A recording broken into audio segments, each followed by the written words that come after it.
கல்விக்கான விவேகானந்தரின் பொன்மொழிகள் 51.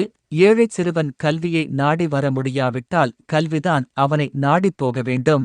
52. நாம் நல்ல, தீய எண்ணங்களின் உரிமையாளர்களாக இருக்கிறோம்.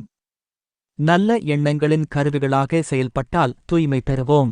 53. பொதுமக்கள் தங்களின் அன்றாட போராட்டங்களை எதிர்கொள்ள உதவாத கல்வி, அவர்களின் பண்பின் ஆற்றலை வெளிப்படுத்தாத கல்வி, வாரிக் கொடுக்கும் தயாள உள்ளத்தை தராத கல்வி, சிங்கத்தின் தீரத்தை தராத கல்வி. கல்வி எனப்படும் தகுதியுடையது அல்ல, தன்னுடைய சொந்த கால்களில் ஒருவன் நிற்கச் செய்வதே உண்மையான கல்வியாகும். தன் காலில் நிற்க ஒருவனுக்கு எது உதவுமோ அதுவே உண்மையான கல்வி. 54. பாமரர்களுக்கு கல்வியையும் மனதிற்கு தைரியம் மிக்க சொற்களையும் வழங்குவது தர்மங்களில் சிறந்த தர்மமாகும். ஒருவன் கல்வி பெறுவதால் அவனுடைய குடும்பமே முன்னேற்றப் பாதையில் அடியெடுத்து வைக்கும். 55. கல்வியின் அடிப்படை லட்சியமே மனதை ஒருமுகப்படுத்துவதுதான். 56. ஒடுக்கப்பட்ட வர்க்கத்தினரை, கல்வியறிவு அற்றவர்களை, செருப்பு தைக்கும் தொழிலாளியை, தெரு பெருக்குபவரை மறந்து விடாதீர்கள். அவர்களும் இரத்தமும் சதையாலும் ஆன நம்முடைய சகோதரர்கள். 57. வீரம் மிகுந்தவர்களே, தீரத்தோடு தைரியம் பூண்டு இந்தியன் என்பதற்கு பெருமை கொள்ளுங்கள். பெருமையோடு, நான் இந்தியன், ஒவ்வொரு இந்தியனும் என் சகோதரன் என்று ஆராவறியுங்கள். 58. ஒழுக்கம், மனவலிமை, விரிந்த அறிவு, தன்னம்பிக்கை இவற்றையெல்லாம் குழந்தைகளுக்கு வழங்குவதாக கல்வி அமைய வேண்டும். வெற்றிக்கான விவேகானந்தரின் பொன்மொழிகள் 59. உன்னை நீயே பலவீனன் என்று நினைப்பது உனக்கு பொருந்தாது. நான் ஒரு வெற்றி வீரன் என்று எப்போதும் உனக்குள்ளேயே சொல்லிக்கொள். மின்னல் வேகத்தில் உனக்குள் புதிய மாற்றம் ஏற்படுவதைக் காண்பாய். 60. வாழ்வில் எந்த அளவுக்கு உயர நினைக்கிறாயோ அந்த அளவுக்கு கடுமையான சோதனைகளையும் நீ கடந்தாக வேண்டும். 61. ஒரு லட்சியத்தை எடுத்துக்கொண்டு அதைப் பற்றியே கனவு காணுங்கள். அதைச் சுற்றியே உங்கள் வாழ்க்கையின் ஒவ்வொரு அடியையும் எடுத்து வையுங்கள். இங்கொன்றும் அங்கொன்றுமாக நுனிப்புல் மேய்பவர்கள் ஒருபோதும் வெற்றி பெற முடியாது. கணநேரம் இன்பமாக ஏதோ கிடைக்கலாம், ஆனால் அத்துடன் எல்லாம் முடிந்துவிடும். 62.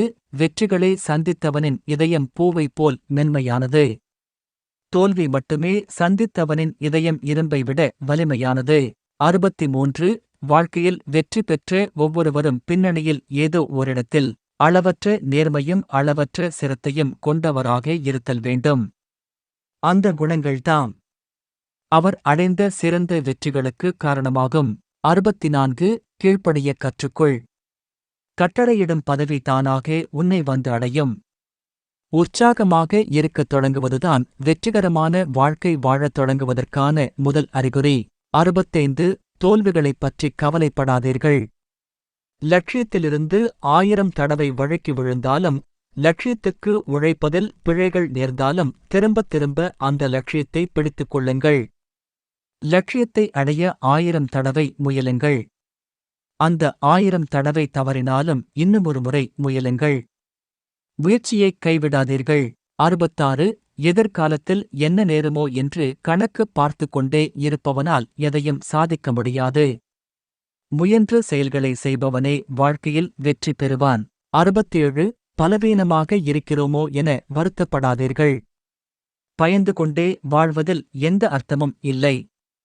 பயத்திற்கு ஒரே பரிகாரம் வலிமையை குறித்து சிந்திப்பதுதான். அளவற்ற தன்னம்பிக்கை பயத்தை விரட்டிவிடும். பயங்கரமான வேகத்துடன் செயல்புரிவதன் மூலமே வெற்றி இலக்கை விரைவில் அடைய முடியும். 68. ஒரு கருத்தை எடுத்துக்கொண்டு அதை ஒட்டியே வாழ்க்கையை அமைத்துக் கொள்ளுங்கள். அதைப் பற்றிய சிந்தனையில் மூழ்கி கனவு காணுங்கள். உடலின் ஒவ்வொரு அணுவிலும் அந்த கருத்தை நிறைந்திருக்கட்டும். வெற்றிக்கு இதுதான் வழி.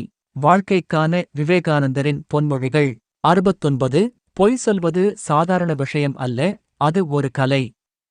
பொய் சொல்ல அசாத்திய திறமை வேண்டும், ஏராளமான ஞாபக சக்தி வேண்டும். ஆனால் பொய் சொல்லி பிறரை ஏமாற்றுபவர்கள் மற்ற ஏமாற்றுக்காரர்களாலேயே பாடம் பெறுவார்கள். 70. அடிமைகளின் குணமாகிய பொறாமையை முதலில் அழித்துவிடு. மிருக பலத்தால் அல்லாமல் ஆன்மீக பலத்தால் மட்டுமே எழுச்சி பெற முடியும். சுயநலமின்மை, சுயநலம் என்பவற்றைத் தவிர கடவுளுக்கும் சாத்தானுக்கும் எவ்வித வேறுபாடும் இல்லை. 71 கடவுள் இருந்தால் அவனை நாம் காண வேண்டும், ஆத்மா இருந்தால் அதனை நாம் உணர வேண்டும், அப்படியில்லை என்றால் நம்பிக்கை இல்லாமல் இருப்பது நன்று. பாசாங்கு போடுவதை விட நாத்திகனாக இருப்பதை மேல். 72 உலகின் குறைகளைப் பற்றி பேசாதே. குறைகளை நோக்கி வருத்தப்படு, எங்கும் நீ குறைகளை காண்பாய். ஆனால் நீ உலகுக்கு உதவி செய்ய விருப்பினால் உலகை தூற்றாதே, குறை சொல்லாதே. குறை சொல்லி உலகை இன்னும் பலவீனப்படுத்தாதே. உலகின் குறைகள், குற்றங்கள் எல்லாம் அதன் பலவீனத்தால் விளைபவை அல்லவா? 73 எப்போதும் பொறாமையை விலக்குங்கள். இதுவரையிலும் நீங்கள் செய்யாத மகத்தான காரியங்களை எல்லாம் செய்து முடிப்பீர்கள். 74 மனத்தில் வேற்றுமை இல்லாமல் மண்ணுல கதனில் இருக்கின்ற அனைத்தையும் நேசித்திடும் ஒருவன் ஆண்டவனை அவனைத் தொழுபவனாம். 75 கடவுள் இருந்தால் அவனை நாம் காண வேண்டும். ஆத்மா இருந்தால் அதனை நாம் உணர வேண்டும். அப்படியில்லை என்றால் நம்பிக்கை இல்லாமல் இருப்பது நன்று. பாசாங்கு போடுவதை விட நாத்திகனாக இருப்பதை மேல். 76 உலகில் உள்ள தீமைகளைப் பற்றியே நாம் வருந்துகிறோம். நம் உள்ளத்தில் எழும் நச்சு எண்ணங்களைப் பற்றி சிறிதும் கவலை கொள்வதில்லை. உள்ளத்தை ஒழுங்குபடுத்தினால் இந்த உலகமே ஒழுங்காகிவிடும். 77 காயப்படாதவன் தான் தழும்பைக் கண்டு நகைப்பான். உடலிலும் மனதிலும் வலிமை இல்லாமல் போனால் ஆன்மாவை அடைய முடியாது. 78 தூய்மை, பொறுமை, விடாமுயற்சி இவை மூன்றும் வெற்றிக்கு இன்றியமையாதவையாகும். அத்துடன் இவை அனைத்துக்கும் மேலாக அன்பு இருந்தாக வேண்டும். உறுதியுடன் இரு, அதற்கு மேலாக தூய்மையானவனாகவும் முழு அளவில் சிரத்தை உள்ளவனாகவும் இரு. 79 முதலில் வேலைக்காரனாயிருக்க கற்றுக்கொண்டால் எஜமானாகும் தகுதி பின்னர் தானாகவே வரும். 80 அன்புடையவனே வாழ்பவன், சுயநலமுடையவனோ செத்துக் கொண்டிருக்கின்றான் என்றே பொருள். சேர்ந்து வாழ்தலே சிறந்த வலிமையாகும். 81 எந்த வேலையாக இருந்தாலும் அதைத் தன் விருப்பத்திற்கு ஏற்றதாக மாற்றுபவனே அறிவாளியாவான். 82 துக்கம் என்பது அறியாமையின் காரணமாகத்தான் ஏற்படுகிறது, வேறு எதனாலும் அன்று. 83 உண்மைக்காக எதையும் துறக்கலாம், ஆனால் எதற்காகவும் உண்மையைத் துறக்காதே. 84 வலிமையே மகிழ்ச்சிகரமான, நிரந்தரமான, வளமான, அமரத்துவமான வாழ்க்கை ஆகும். 85 தன்னலம் சிறிதும் இல்லாமல் நிறைந்த அன்புடன் பழகுபவர்களே. 86 இப்போது உலகத்திற்கு தேவைப்படுகிறார்கள் இரக்கம் உள்ள இதயம், சிந்தனை ஆற்றல் படைத்த மூளை, வேலை செய்யக்கூடிய கைகள் ஆகிய இந்த மூன்றும் நமக்குத் தேவை. 87 கோழைகளே பாவ காரியங்களை புரிந்திடுவர், தைரியமுடையோர் ஒரு காலம் பாவம் செய்யார். 88 பலமற்ற மூளையில் நாம் எதையுமே செய்ய இயலாது, அதனால் நாம் அதை பலப்படுத்த வேண்டும். விவேகானந்தரின் தன்னம்பிக்கை பொன்மொழிகள். 89 அச்சமே நமக்கு துயரத்தைத் தருவது, அச்சமே கேடை விளைவிப்பது, அச்சமே மரணத்தைத் தருவது. நமது உண்மை இயல்பை நாம் அறிந்து கொள்ளாமல் இருப்பதனால்தான் நமக்கு அச்சம் ஏற்படுகின்றது. 90 தன்னை அடக்கப் பழகிக் கொண்டவன் வேறு எதற்கும் சிக்கமாட்டான். அத்தகைய தகுதி உள்ளவனே உலகில் நன்றாக வாழத் தகுதியுள்ளவன். பலமே வாழ்வு, பலவீனமே மரணம். 91 கடலைக் கடக்கும் இரும்பு போன்ற மன உறுதியும் மலைகளையே துளைத்துச் செல்லும் வலிமை தோள்களுமே நமக்குத் தேவை. வலிமைதான் வாழ்வு, பலவீனமே மரணம். மிகப்பெரிய இந்த உண்மையை உணர்ந்து கொள்ளுங்கள். 92 நீ எதை நினைக்கிறாயோ அதுவாக ஆகிறாய், உன்னை வலிமை உடையவன் என்று நினைத்தால் வலிமை படைத்தவன் ஆவாய். உன்னால் சாதிக்க இயலாத காரியம் என்று எதுவும் இருப்பதாக ஒருபோதும் நினைக்காதே. நான் எதையும் சாதிக்க வல்லவன் என்று சொல். நீ உறுதியுடன் இருந்தால் பாம்பின் விஷம் கூட சக்தியற்றது ஆகிவிடும். 93 வாழ்வும் சாவும், நன்மையும் தீமையும், அறிவும் அறியாமையும் ஆகியவற்றின் கலவைதான் மாயா அல்லது பிரபஞ்சத்தின் இயல்பு. இவ்மாயத்துள் நீ எல்லையற்று மகிழ்ச்சிக்காக அலையலாம், ஆனால் நீ தீமையையும் காண்பாய். தீமையின்றி நன்மை இருக்குமென்பது சிறுபிள்ளைத்தனம். 94 இந்த உலகம் மிகப்பெரிய ஓர் உடற்பயிற்சி கூடம். இங்கு நாம் நம்மை வலிமையுடையவர்களாக்கிக் கொள்வதற்காக வந்திருக்கிறோம். 95 கோழைதான் பாவம் செய்கிறான், தைரியசாலி ஒருபோதும் செய்வதில்லை. மனதால் கூட அவன் பாவத்தை நினைப்பதில்லை. 96 உன்னை உடம்பாக நினைக்கும்போது உலகிலிருந்து நீ வேறுபடுகிறாய். உன்னை உயிராக நினைக்கும்போது நிலையான பேரொளி பிழம்பின் பொறி ஆகிறாய். நீ ஆன்மா என்று எண்ணும்போது அனைத்தும் ஆகிறாய். 97 நீ எதை நினைக்கிறாயோ அதுவாகவே ஆகிறாய். நீ உன்னை பலவீனன் என்று நினைத்தால் பலவீனாகவே ஆகிவிடுகிறாய். நீ உன்னை வலிமையுடையவன் என்று நினைத்தால் வலிமை படைத்த வனாகவே ஆகிவிடுவாய். 98 இருதயம் விரிவடைந்துள்ள இடத்தில்தான் உண்மை ஞானம் உதிக்கும். அந்த உண்மை ஞானம்தான் நம்பிக்கை. தியானம் எல்லாவற்றையும் தவிர்க்கும் சக்தியைக் கொடுப்பதுதான் தியானம். பார் அங்கே, அதோ ஒரு அழகான பொருள் என இயற்கை கூறுகிறது. கண்களே பார்க்காதீர்கள் என்று நான் கண்களுக்கு உத்தரவிடுகிறேன். கண்கள் பார்ப்பதில்லை. இதோ நல்ல நறுமணம், இதை முகர்ந்து பார் என இயற்கை கூறுகிறது.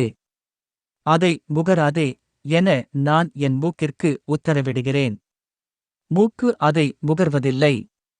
இயற்கை ஒரு கொடிய காரியம் செய்கிறது. என் குழந்தைகளில் ஒன்றைக் கொல்கிறது. இப்போது என்ன செய்வாய்? மடையா உட்கார்ந்து அழு. துக்கத்தின் ஆழத்திற்குப் போ என்று இயற்கை சொல்கிறது.